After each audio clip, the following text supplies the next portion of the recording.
Hey guys, I'm Adam Gonzalez, And I'm Jesse Espinoza. and this is Creepy Crawlin Cryptids, where we talk to you about your favorite creepy crawly creatures from crypts to creeks. So we just wanted to preface this with there's a lot of Native American and Native Canadian words and names, and neither of us have grown up using any words and names like this, so we'd like to apologize in advance for butchering any of these names. Well, today we're talking about the Wendigo. The Wendigo is an Algonquian myth, and the Wendigo myths all reside around the Great Lakes and the northern Atlantic coast area. The Wendigo is always associated with the winter and cold and just basically desperation of any kind. So we feel this idea as you look back into Native American and Native Canadian histories. The Wendigo story really came into view um, when the settlers from Europe started coming over. They saw these settlers as people who were not in touch with nature and who were overly greedy. So these stories of the Wendigo, of this cannibalistic monster, kind of personify how they felt about these settlers, that they are not in touch with nature, they only want power and greed, and they're just overly voracious and overly hungry. Okay, so for what the Wendigo looks like, if you're looking for a Wendigo and or think you might be getting hunted by a Wendigo, it's going to be a tall 8-foot creature somewhat resembling a human but not at all. They were once a living being, but they're this tall, emaciated creature, flesh stretched across long, oblong bones. Their skin is gray, and their eyes are pushed in to the point that their eyes are just complete blackness and no light can get through. If you saw it, it would look like a giant skeleton, basically. Yeah, some skin and flesh tatters here and there, hanging what's left. The one interesting thing is that the description of a Wendigo is very lean and skinny, and but the idea is that they're so voracious and this cannibalistic idea that they just keep eating and they can't stop because they can't find that the thing that's gonna fill that hole. Which once again, looking back at it, it's kind of like people who are so greedy that they're not going to be able to fill that hole in their heart. Yeah, also, sometimes they're said to be made out of ice or covered in ice. And also, Wendigo can also just look like a regular person because as it possesses you, you still look like a person for a while, but then as you eat, you grow bigger and you slowly grow more powerful as a Wendigo. And as they grow, they even get to the point where they can change the world around them. The trees and plants slowly start decaying, and apparently they could even, once they grow very powerful, they can even change the weather. That's horrifying. Oh, and they also smell really bad. Well, yeah, they're rotting bodies. Really, they're like a mega zombie, I guess you could say. Yeah, mega zombie. Yeah, they rot things around them, and they're just out there to eat. Their appetite is insatiable. They're just gonna keep coming and keep going and keep eating. All right, let's talk a little bit about what the Wendigo can do. Oh yeah. So the Wendigo, of course, they're monsters, so they are super fast and they're super strong, and they are excellent hunters and trackers, and also they can mimic the human voice. So imagine Predator, but worse because it wants to eat you, not just kill you. Yeah, it's a real problem. Yeah, it's a bummer. So this is how one of the ways you could become a Wendigo is if a Wendigo lets you escape. You see, a Wendigo, they're much faster, stronger, and can track you for a very long time. So it's very unlikely you'll get away. But sometimes they'll let you escape.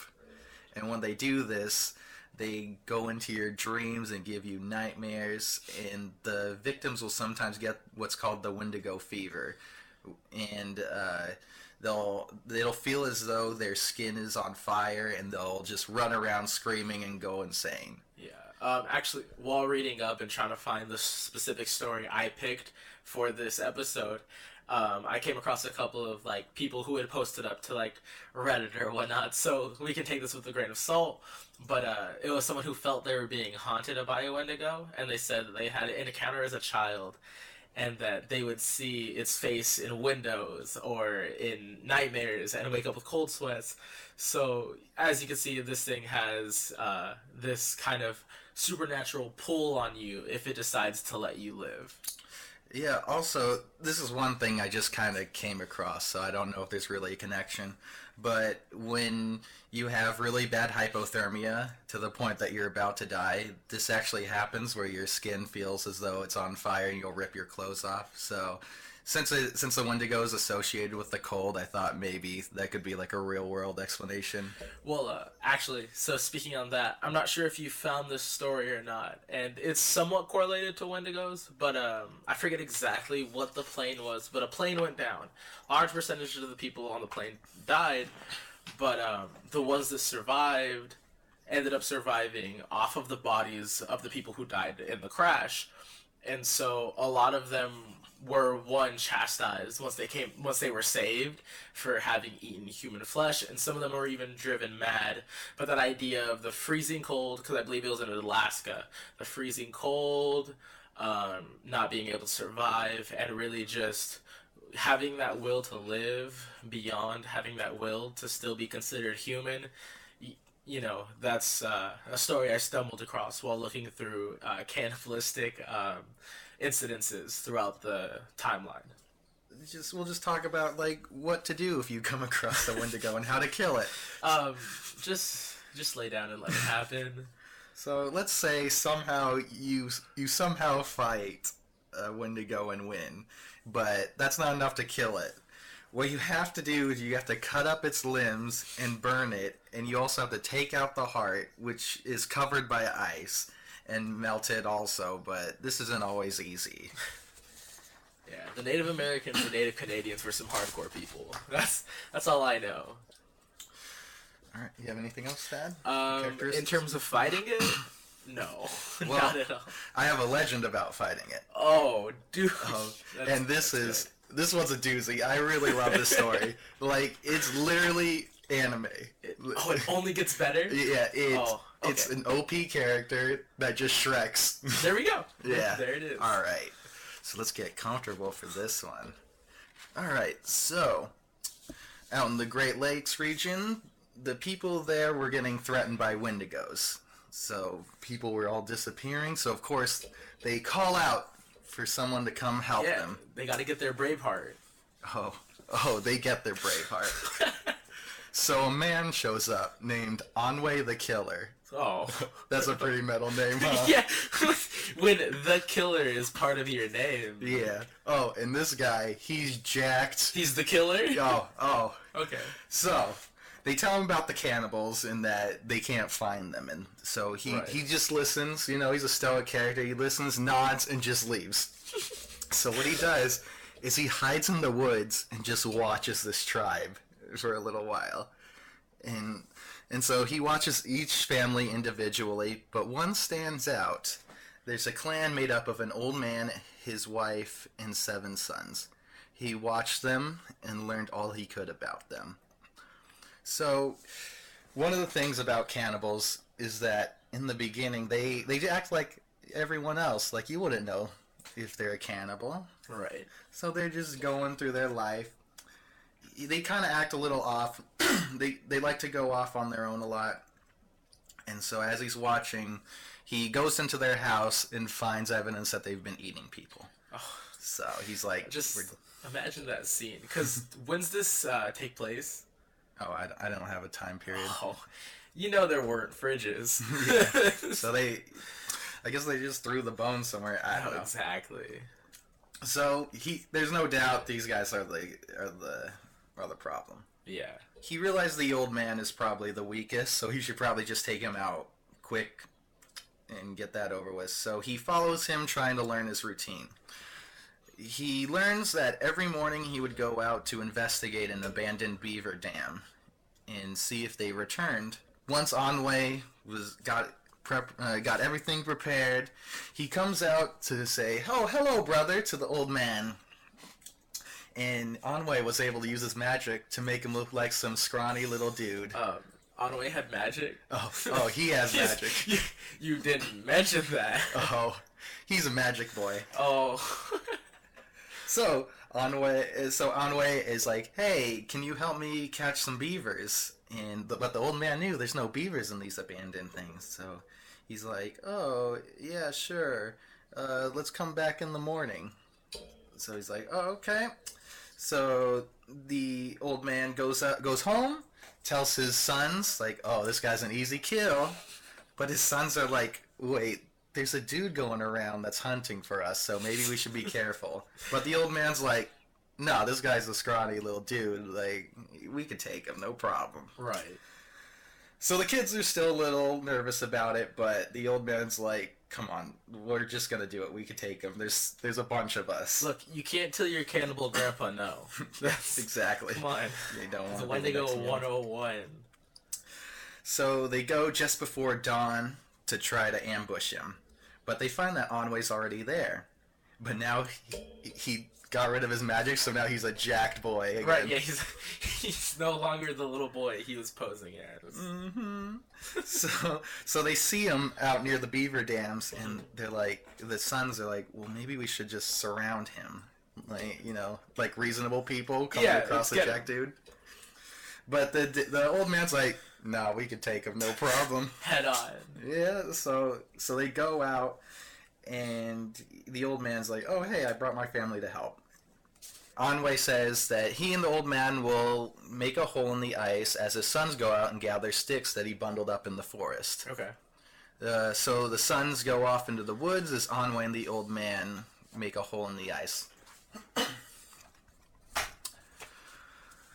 So as they finish making the hole, and Anwei says that he's thirsty and drinks some of the water, and the old man's about to hit him in the back of the head with the chisel, but he hesitates. And once Anwei's done drinking, he goes, hey, you should have some water too. I bet you're thirsty. So the old man goes down to get a drink. Anwei hits him with the chisel. Anwei didn't hesitate. Oh yeah, Anwei is a real... You know him. He's the killer. Yeah, there's a reason why he's called Anwei the Killer. Alright. So he hits him in the back of the head, throws his body into the icy waters.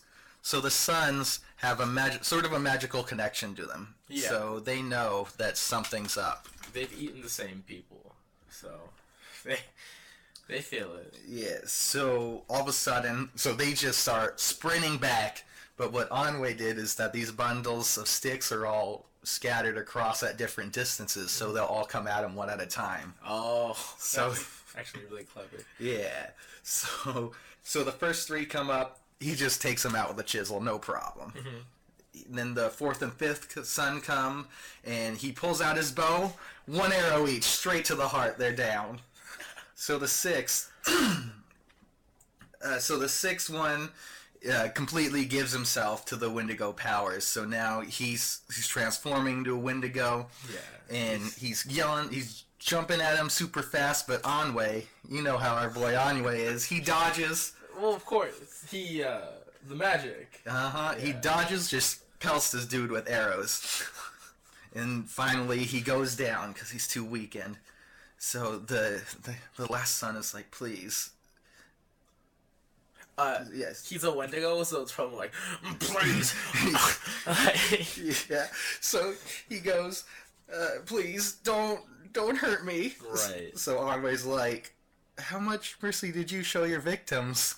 And he's like, none. He goes, cuts off his head. Oh, well, he's right. Yeah. He's not wrong. All right. So he throws all the bodies into the beaver's den. Yeah. So now all that's left is the old man's wife and the son's wives. And they have a few servants too. Yeah, so the wives were all still at home. Yeah, wives don't hunt. Come on. Well, you're going to learn. This wife is... This wife hunts. Yeah, So... Oh yeah. Okay, so after a little while... the old man's wife and the other wives and their servants show up because they're coming to prepare Anwei. Wait, Did you say they're coming to prepare Anwei? Yeah. Yeah, so the plan was that they were just going to kill Anwei, and then they would come and prepare it. Yeah. Do what you do when so, you do. So Anwei tries to trick her into going into the beaver dam, but she knows better. She's like, she's much smarter than her husband. Well, she's a woman, so yeah. A lot more perceptive. Yeah, so she goes no, and Anwei's just quiet, so he's not. He doesn't have any quick. Once his plan fails, he's like, "Well, hey, get in there." Like, no thanks. No. Oh. So as he's quiet, she's like, "Oh, I know what happens." So she gets real angry and throws her stone mallet at him, and he just barely dodges it. So this is anime, so he gets. It's like it makes his hair flow, Yeah, you know how it is. Like nicks his cheek. So he charges at her, and grabs a rock as he's running, and just smashes it into her head. Oh. So he turns to the women and says, "If there are any captives here, step aside," and a few of them do. But some still stood to challenge him, and he kills all of them. So was there a number? Did we quantify that? No, I think it was just all. Yeah, the number is all. Yeah, he just took them all. No problem. Yeah, 100, 2, I don't know. I like to believe that it was easily over 50. 50 Wendigos. Yeah, just full blown. These ones had wings too. They weren't your regular Wendigos. Killed all the super Wendigos. Yeah. They were Kryptonians who turned into Wendigos. So he gets the captive women to help him cut up the bodies and throw them into a fire. So the bodies burn, but their hearts that are covered in ice just won't melt. Yeah. So they spend the rest of the day just feeding a flame, making it bigger and bigger, until they finally melt, and Anwei saves the day. Anwei the killer. That's what he do. Isn't that a great story? So I didn't expect it to be as good as it was. Because when you're like, Anwei the killer, I was like, yeah, like he's gonna kill like a small family but no. No, he straight up murders a bunch of them. It's pretty sweet. I have a little story too that I found. So both of the parts I found for this this entire episode, characters' names are Jack. It's not my fault. There's a lot of Jacks. Alright, so I have one story for our story segment today. It is about a guide for fur trappers named Little Jack. So this story was told by a trapper, Howard B. LeBlanc. He was a 50-year-old trapper, and he's a guide in Kenora, Ontario. Ontario, yeah. Oh, man. Yeah, no, and so he was told this by his grandfather. So this story, goes back generations. But the gist of it, so Little Jack was an amazing, I believe, large moose hunter. He could track large moose kind of anywhere. So that was a really big draw for him and how to get his money. People would come, like people who wanted moose furs and just big game would come to him. Because if you don't know, moose are like 6 feet tall on all four legs. Yeah, they're scary. Yeah, if you've never seen a moose in real life, you don't realize how big they are. But yeah, no. So for people who wanted to hunt like large moose, big antlers and whatnot, they'd go to Little Jack. So there's this small family. Sorry. Mr. Sears Sr. and Mr. Sears Jr. They don't have first names, it's just Mr. Sears. So Little Jack takes them down the river to where he's pretty sure some moose are feeding. So they're grazing, drinking, they see them, they set up for camp because they don't want to get them that night. They're waiting so that they let their guard down because, when you're hunting something, often you want to get them the second day. You don't want to get them right off the bat because if you get them too fast, they're gonna, they're too on edge because you've just come into their, kind of zone of protection. So Little Jack, though, was also I believe this was, a native Canadian. So he knew of the Wendigo, and he warned Mr. Sears and Sears Jr. that there are creatures in this forest, in the wilderness, that if I tell you this expedition is over, it is over. Oh, we are done. Let me guess. They don't listen to him. No. So, I believe they're out there for 3 days, something like that, and so they don't manage to get a moose, unfortunately. And Sears Sr. is a little cooler about it because, he's hunted his entire life. But this is Sears Jr.'s time. He wants to prove himself to his dad. So they don't get a moose, and also something scared all the mooses away. Moose, all the moose away. It's not mooses. Moosei? No, meese? No, so anyways. Something scared all the moose away from across the lake. That should be a bad omen right there. Yeah, and so Little Jack said, we do not get in our canoes, we do not go across the lake. We stay one more night here, and we're leaving tomorrow morning, because it's too late for us to trek through now. But early in the morning, we're going to wake up and leave. We don't go across this lake. So, the next morning, Little Jack wakes to find Mr. Sears. Gets Sears Sr. ready. They're getting ready to leave when Sears Sr. shouts and points to the lake, to which we see Sears Jr. rowing across the lake because he was told there's a predator over there, and he thinks that if he can catch this thing, it's one-upping getting a large moose. And so Sears Sr. is like, well, we gotta go get him. And Little Jack's like, no, it's over. We're going. And Sears Sr. That's how I would react. That's like, no, he dead. And so, Little Jack knows what's about to happen. Yeah. He's seen this happen. White folk. He knows. And so he's like, all right, look, I'll get in my canoe. I'm gonna go get him. I can row faster than him. I'm gonna get to him before he gets to the other side. So as Little Jack gets down to the bed of the kind of like the river, he gets down there, and a large creature, very fast, long arms, reaches out and yanks Sears Sr. out of his canoe. Into the forest. Oh, I am not about that. Sears Sr. Did I say Sears Sr.? I meant Sears Jr. Yeah. Sears Sr., seeing this, panics and begins getting in a canoe and heading across. So now Little Jack and Sears Sr. are both going across this river. All they know is they hear Sears Jr. screams. Oh no. And so, of course, as a father, because I have to give Sears Sr. some credit, because if I were a father and my son got yeeted into the forest, I'd probably go after him. Yeah, well, you can always make another one.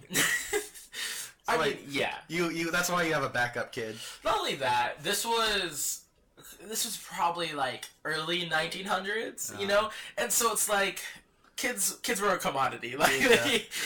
They died frequently. Yeah, it's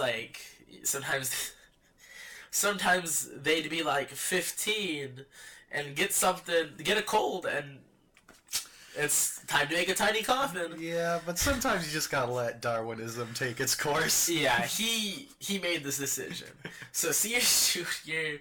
is just screaming up a storm, begging for help. Little Jack is like, no, we can't go after him. What do you expect to do? So he finally grabs Sears Sr., throws him in the canoe, and just starts rowing. They stop hearing Sears Jr.'s screams. Oh, so he's better now? Yeah. He got away? No, him and the Wendigo are friends now. Yeah, they're BFFs forever. Friendship bracelets made of human bones. No. And so Little Jack managed to get Sears Sr. away. Sears Sr. cries the whole way, and he's like, what was that? And Little Jack's like, I told you and your son that when I said this was over, this was over. This was on you. You should have talked to your son. You should have let him know. He didn't know the boundaries. This forest isn't ours. We don't live here. We don't own this. That creature is this forest. It's over. And so, that's the story of Little Jack. Real bleak. He doesn't kill any Wendigos. He just saves Sears Sr., who had a dumb son. But yeah, that's my little story for the story segment. Bummer. Yeah, no, there was no happy ending. But also, it served That's a great story for fur trappers to stop fur trapping. Because, I mean, you could get yeeted into the forest and die. And when people tell you, hey, don't go over there's a monster, maybe listen. When giant moose are afraid of something, maybe you should be afraid of it too. Well, my thing is, like, Little Jack could have been a little more specific. Like, he didn't have to be like, you have to listen. He could have just, like, listen. Yeah. There's a man-eating monster over there. If you go over it, we'll eat you. We can't kill it. Well, also, if someone told me there's a man-eating monster, I'd be like, what are you talking about? I wouldn't believe that for a second. Oh, so you would canoe cross? No, I would go alone. I'm not a dumbass. Look, he was just trying to impress his papa. There's one thing I learned in Boy Scouts. It's don't go in the woods alone. It's always a bad time. Always go in the woods alone. It's always the best time. And I was not a Boy Scout, but I camp, and I go in the woods alone all the time. Yeah, especially hunting moose. I'm no expert. That sounds dangerous. Well, yeah, I'm just saying, is like one swift moose kick to the jaw, like... You done your rings. Yeah. For all we know, it could have been a moose that got him. A moose. A moose hand? Wait. Guys, I think Wendigo were moose.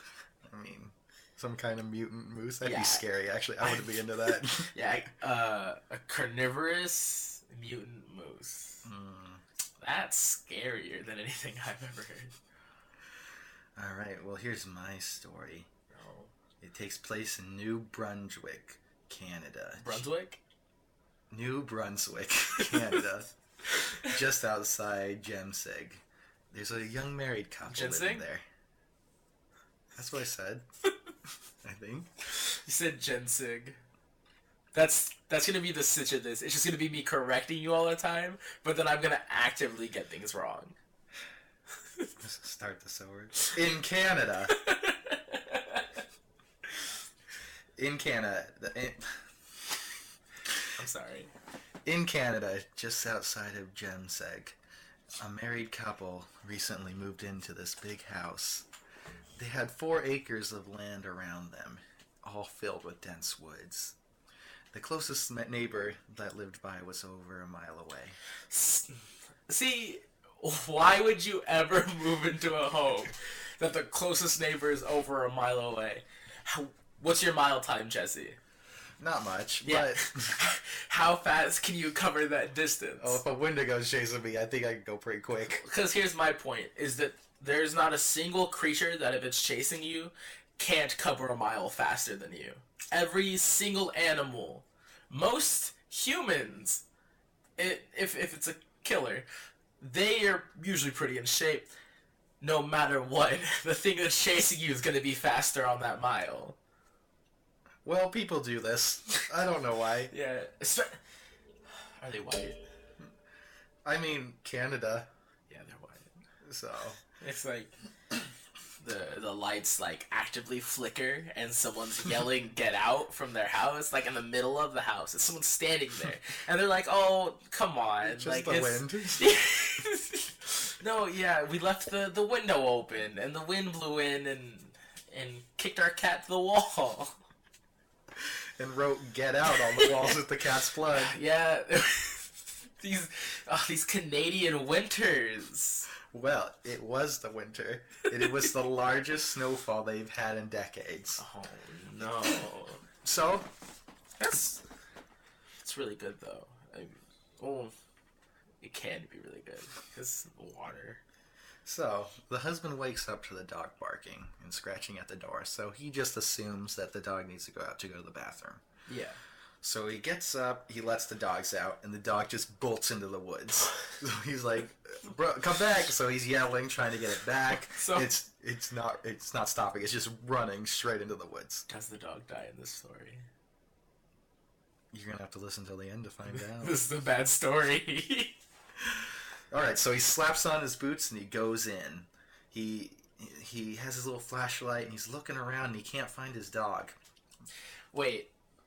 Middle of the night, snowstorm, woods, miles away from population, still went out and looked for his dog. Yeah. Like, I'm a dog lover. I love dogs and my dogs. But if my dog made that choice, She made that choice. Yeah. She's about that life. I am not. Yep. So So he's looking unfortunate. around, and he can't find anything. He's shining his light around. He can't find it. So he gets as quiet as he can and just starts listening to see if he can hear his dog right. But it's dead silent. Like, there's no sound. Oh. I find no sound more unsettling than like a roaring. If I heard a creature just like barreling down at me with a ferocious roar, I would be less scared than if it was dark and quiet. Oh, it gets worse. it never gets better. So he walks deeper and deeper in. He's now surrounded by trees, and all of a sudden the air kind of seems to be getting thicker. Oh. So he's calling out to his dog. He should just turn back. And just dead silence. Well, wouldn't it be a good story if he just turned back? What if like he's like Fruffles, and like the dog's like, dog, like, why are you tripping? Like, I'm over here. Like the dog responded. Oh, that'd be even worse. If my dog was like, I'm over here, I'd run. Like, but the worst part is like, you've never heard your dog talk, but you know it's your dog. Yeah. You know, this way. So he's listening again. Then all of a sudden he hears his wife call out, "Babe?" Aww. That's So- not his wife. He looks behind him. There's nothing. And once again behind him, he hears her say, "Babe?" Spoiler alert. I don't think it's his wife. So he looks around, and what he thought was a tree is actually a humanoid creature looking down on him. And he shines his light at it, and his eyes don't reflect the light. It's What just good is the darkness. light gonna do? Oh, So, I would just be in denial. Like, I just turn the light the other way. I'd be like, oh, I just keep walking. okay, time to go to bed. Yeah. So he straight up runs back home. Yeah, His but reasonable response. he's not gonna make it in time. No, well, who would be telling the story? So he runs back, and his dog is waiting for him next to the door. So he lets his dog in, and he locks up the house. Uh-huh. He goes up, and his wife is still sleeping in bed. Really? And he goes to bed, Uh-huh. and that's the end of the story. Really? Yeah. Oh. Oh, so what did we gain from this story? Everyone lived. It's a good story. You think he learned to be a better person? Do you think he realized that maybe Don't go. sometimes it's best to not be dumb? Yeah, I hope so. Well, I mean, he lived long enough to tell the story, so I don't Yeah. know if... But how long would it? Because like, if something like that happened to me, I'd call one of you immediately to relay the story in case I died seconds later. Yeah, I wouldn't come to you, though. I'd be like, there's a monster around Oh there. no, I'd be like, yeah, look, stay where you are. Oh, I would. Just letting you know. I'm probably gonna get eaten by Wendigo. There's a monster outside that has just darkness for eyes. Yeah, I want our listeners to be like the Wendigo. I like to think that monsters are gonna listen in on this. I don't know how good they are with technology. It's the 21st century, Jesse. Anyone can do anything. Tell that to my grandparents, because I still have to go over there all the time to fix the printer. I think it's just because they miss you. Anyway, do you have a story? Oh, so I don't have a story, but I do have kind of like an encounter for our last segment. Yeah. You want to move on to encounters? Yeah. Okay. Was that your encounter? Oh, yeah, that was actually my Oh, okay. No, it's fine. I just I misread the room. It's mostly because I don't listen to you when you talk. Okay. It's not just you; it's everyone. Okay. So this next encounter is a real life thing. Actually, it happened. It's in some history books. I believe there's a book on it. So there's this shaman. His name was I'm sorry for what I'm about to say. Zauno Gizigo Gaobao. Yeah. but the white folk called him Jack Fiddler because he could play the fiddle. And that's just unfortunate. Like, they're like, oh, look at that guy play that fiddle. Like, you're really good. What's your name? And he's like, oh. And they're like, oh, okay, Jack. Jack Fiddler. It's a simple. Yeah, it gets worse, though. Like, things don't get better in the really? story. The Native American doesn't come out on top in the story? No, he doesn't. So his Native American name can actually be translated to "He who stands in the southern sky," which is like, that's really cool, right? Yeah, that's a pretty sweet name. Yeah, and so he was a shaman and was known as a Wendigo slayer, actually. But he's not as cool as Onway. Well, he's real. So you don't know that Onway isn't real. You're right. I don't. But I know for a fact that the Jack Fiddler is real. And so Jack Fiddler frequently would perform exorcisms and deathesisms on people who he believed and who the tribes had believed had been possessed by Wendigos. So I believe he had slayed in total 7 Wendigos, something along those lines. Is that successful for a Wendigo slayer? Is that a lot? Well, of all the Wendigos he'd encountered, he killed them all. Yeah. So 1 for 1. Yeah, he's batting 100 right now. Uh-huh. But yeah, and oh wait, no. He had defeated 14 Wendigos by 1907. Ooh. Yeah, so he was moving heavy. Yeah, he's a busy boy. Yeah, he was getting the job done. And so his last Wendigo, the last Wendigo he killed, was in the form of, I believe, his sister-in-law. Okay, are we just gonna pretend they're really Wendigos and not just people with mental health issues? We'll get to that at the end of the story. Okay. Yeah. We'll just go off the assumption they were really Wendigos. Yeah, they were possessed by Wendigos. Okay. They were eating people, supposedly. So, him and his brother-in-law, I believe, killed his sister, who was being possessed by Wendigo. Which, look, if you so firmly believe something that you kill your sister, she might have been a Wendigo. Or she was just like, breaking your toys. I'm an older brother. I know how it goes. Yeah, same. I'm not saying I would kill my sister, but like if her eyes didn't reflect light. Yeah, I feel like that's a good a good reason to kill someone. So Jack Fiddler had successfully defeated, retroactively murdered 14 Wendigos. He was then, after his last defeat, which was, I believe, a relative of his, arrested. Surprise, surprise. Because the European settlers did not like what he was doing. And so they're like, yeah, you can't be doing this. Like, you can't be killing people. He's like, no, like, they were Wendigos. Yeah, they were Wendigos. What's the problem? Yeah, so the thing is him and all the other Native Americans, like, the rest of the tribe, were entirely convinced he was 100% in the right. Mm-hmm. The only people that thought that he was in the wrong was the settlers. Mm-hmm. And by this point, Canada was relatively established. They had, they were, because it's 1907, so settlers came around like 1860s, 50s. Sure.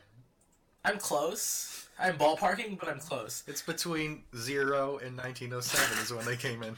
Yeah, definitely right. Between 0 and 1907. Anyways, they don't like what Fiddler Jack was doing, and so they arrested him. And upon arrest, they're like, "We're gonna hang him," because they believed he was partaking in Satanist traditions. Which, because the thing about that is, it pisses me off, is that like, yeah, he was doing something different than what they do, but white folk. And so if it's different, it's Satanism, because it wasn't Christianity; it was their Native American beliefs. But dudes with the guns kind of decide what the morals are. Exactly. And so he was sentenced to death. Him and his brother-in-law, the relative that was helping him do this, he escaped and proceeded to kill himself, which was heavily frowned upon by his tribe. Yeah. Because it's very wrong. Like, in their eyes, like, he's not gonna reach his great, like, destiny. Like, so he was entirely disgraced when he had died. Some even kind of believe that there's a possibility that after that last Wendigo fight, he had been possessed by a Wendigo, and that's why he killed himself. This situation did lead to a court ruling about doing crimes in the guise of religion, and how they people who murder in the guise of an actual religion, saying they thought that, or not thought, that they truly believe that this person was a monster or a demon or something, that it's no longer punishable by death, but more by a longer sentence and mental health help. So the overall summation of this that everyone kind of goes along with is that Fiddler Jack was just a regular guy who, at the time, had no idea what mental health issues were. And so many of the people who he killed, possibly some were cannibalistic because it was Canada and it was 1907 and probably scarce on meat here and there during winters. But yeah, most people believe that he just killed schizophrenics and people who could have used the help. Yeah, well, would they even been able to get the help back then? No, not at all. Yeah, so they were screwed either way. Yeah, it was a real bummer type of situation, and like I said, Fiddler Jack was he ended up killing himself. Overall, it just kind of nothing went well. Both of my stories were bummers, and I apologize. But Fiddler Jack was a real person. And he was renowned as a Wendigo slayer and exorcist. That's a pretty cool title. Yeah. We should go become exorcists. So I'm Catholic. I was raised Catholic. I mean, I was baptized. Yeah, well, I did my first communion and my confirmation, so I am closer to being a priest than you are. I mean, but you could how get hard it. Could it be? Oh, you could get it done in I think a month, so you're supposed to do it at ages, but if you don't, by the time you're an adult, they're like, all right, one class, and you take one class and it does it all, and I think the class is like a month long. I'll be your sponsor. I'm not very. We're gonna become an exorcist team. Well, yeah. So, because the thing is, I don't go to church very often, but if we're gonna become, for this podcast specifically, we need to become exorcists because we need to be experts. We're gonna talk about demons eventually. The only problem is that every time I enter a church, my hands get real cold, so I may need to wear gloves or something. Is that a real thing? Yeah. Why? I mean, if I knew, I don't know. Hopefully, I'm not possessed by a demon or something. Quick side story. I have a cousin who wore and sometimes still does a lot of makeup when she was younger. We went to church, and the priest people were standing there putting holy water on their foreheads, welcoming them in. And as my cousin walked in, she got holy water on her forehead, but it tripped into her mascara, which then went into her eye. She was 13, 14. So being the 13, 14-year-old she is, the mascara was hurting her eyes, so she resorted to yelling, "It's burning, it's burning." They were kicked out of the church. They were asked to go home. Respectively, because, not all priests are terrible, but it is... I mean, that's funny, though. Yeah, no, and so, it burns. So, hey, can you guys leave? She's making a scene. And her mom was like, I think she got hit when she got home. I can't promise you she didn't. But yeah, no, it burns, it burns. They thought my cousin was possessed and made her leave. Catholics. Yeah. Anything else? I have one more encounter. Okay. I love encounters. All right. So this man Chuck, he goes out hunting out in the Gwin State Forest in Michigan back in 1983. Right. So he's a real experienced hunter. He likes to just go out and hunt. So he comes across a buck, and he's downwind of it. He takes his time. Okay. He shoots it. He just a couple inches away from the heart, so it doesn't die immediately. It's unfortunate. So I'm sorry. Have you ever hunted? yeah, I did once. So I don't know why I had this idea. Bucks are really big and really strong, and bullets don't affect them the way they affect us. Yeah, and it's sometimes a bummer. Yeah, that's why you gotta hit them in the heart. Mm-hmm. Yeah, and even then they go for a minute. Mm-hmm. They don't drop. They like kind of stumble. It's a sad sight. But if it's not for game and you're not gonna waste it, I understand. Yeah, when I went hunting, we were in a blind, so it's just this box with a little window. Oh yeah, no, I know. So what happened is I'm just sitting there, and a deer shows up. I'm like, oh no, because the only reason I went on this hunting trip is because we were in Texas, and I'm like, well, I can't look like a. Well, if you say no, you're gonna get called derogatory. Yeah, terms. so I went with them, and so I was told like, oh, it was like a couple years before I finally got my first buck there. So I'm like, Right. oh, okay, good. One shows up. I'm like, oh no. So I turned to the guy I'm with. I'm like, hey, can you look to make sure that has enough points so I can shoot it? So Yeah. he's all excited. He looks. He's Yeah, because like, they need to be your right age, right? Yeah. Yeah. so he looks at it, he goes, it's good. So I'm like, oh no. So my gun was laying horizontally on my lap. Yeah. And so at that moment, I just forgot how guns worked on purpose. So I hit the gun against the side of the window Yeah. to make noise. And then with the stupid thing, did not run. And so it was just slowly walking. Oh. So when I aimed the gun, finally, it, like, was behind a tree, and I was like, oh, thank God I didn't have to shoot it. Yeah, that's hunting something. Yeah.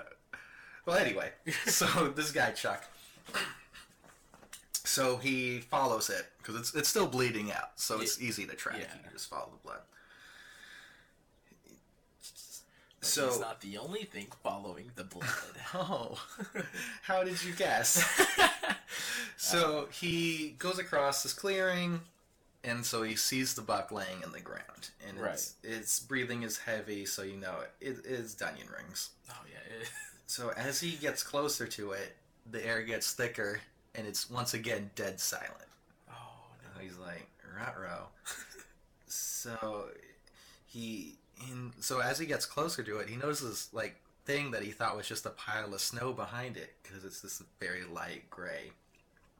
But all of a sudden, this pile of snow moves, Oh.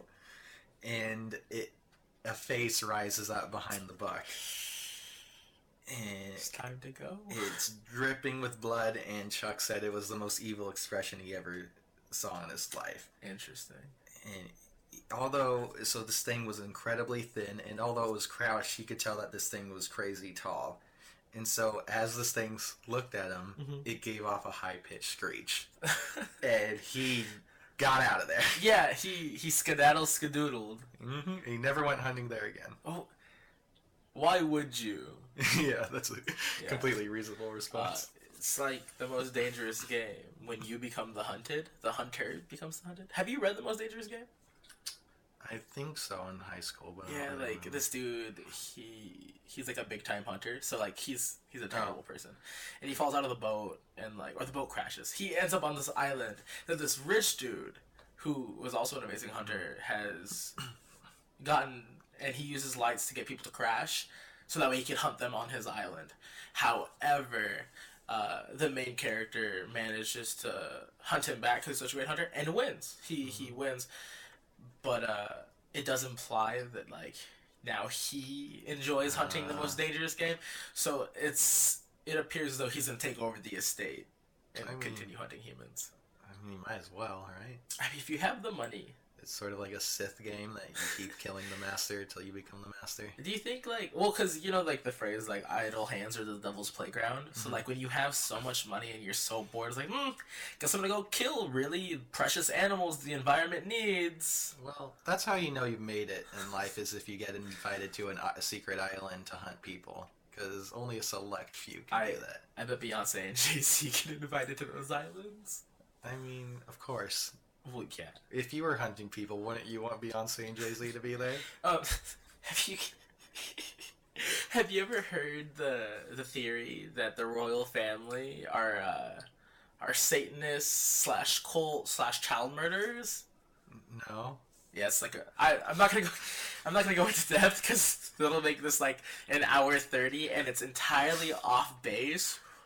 But if we do have time, we can definitely talk about it. We could do a Satanist episode. I don't see why we couldn't. We can do whatever episode we want. Yeah. This is our podcast. Yeah, we pay taxes. Yeah, I pay taxes all the time. I don't want to pay taxes. Shut up. All right, anything else you want to add? No. You want to make our closing statements? Yeah. So, do you believe in the Wendigo? After all of our research and what we've done, what do you think? Yeah, I think it's just crazy people or people in desperation. Okay. The overall idea of the Wendigo is really interesting, and like, I would love / hate for it to be real, but I think I have to agree with you that the idea of an 8-9 foot creature seems more like a cautionary tale than anything, and along with all the research we've done, I feel that I say research like we really no, but yeah, along with everything we've looked through, I think that the Wendigo is, if anything, just an old tale told to warn people, you know? Yeah, to keep people in line. Yeah, as most tales are. That's when you don't have any kind of law enforcement. You got to keep people in line with stories. So you scare the shit out of them. Mexican grandmas. Yeah, La Llorona. Friday. I remember my anthropology teacher. He studied Native Americans, and so he said one of the tribes he met, I don't remember the name, their kids were the most well-behaved kids he ever met. And this tribe was super against spanking or, like, you never lay your hand on a child or anything. So he's like, how do you keep your kids in line? It's like, oh, we have the story of the Wolfman, that if you're a bad kid, the Wolfman will get you. So what they do is they hire a guy with a wolf mask. And so they'll tell their kids to, like, oh, go get us some water. So they'll go out and get water, and this wolfman will, like, appear, like, in the distance. Just standing there. Yeah, and he'll pretend to, like, eat some meat. And then he'll point at the kids and go, "You're next." Oh, that's amazing. Yeah. No, speaking of that, my grandmother, my late grandmother, R.I.P. She would babysit me a lot because my mom had me when she was 17, as you know, so she was working and all that. And so my great grandmother would babysit me a lot, and she didn't spank me. She would never spank me. She spanked my mom, but she never spanked me. And so the way she got me to behave was by telling me about the kukui. If you're Mexican, at some point you've heard the phrase kukui. It's just a creature, the boogeyman, retroactively. And so she would say, like, hey, like, you know, if you don't finish all the food on your plate, if you don't this, if you don't that, the kukui's gonna get you because the kukui likes bad kids. And anytime something would happen, like, say, like, the wind would make a funny noise or something, or, like, a door would open, like, oh, like, that's the kukui, like, you know, it's watching you. And so I was the most well-behaved grandson in the entire universe, because I was like, well, I don't want the kukui to get me. Like, yeah, fear is a real powerful thing. All right, you want to end it with that? Yeah, all right, so this was Creepy Crawlin Cryptids. Thanks for joining in. Next episode, I believe we'll be talking about the Loch Ness Monster. That sounds good to me. Yeah, so we're gonna do our kind of research on that, and we'll be back. We'll see you next time, hopefully. If the Wendigo doesn't get us.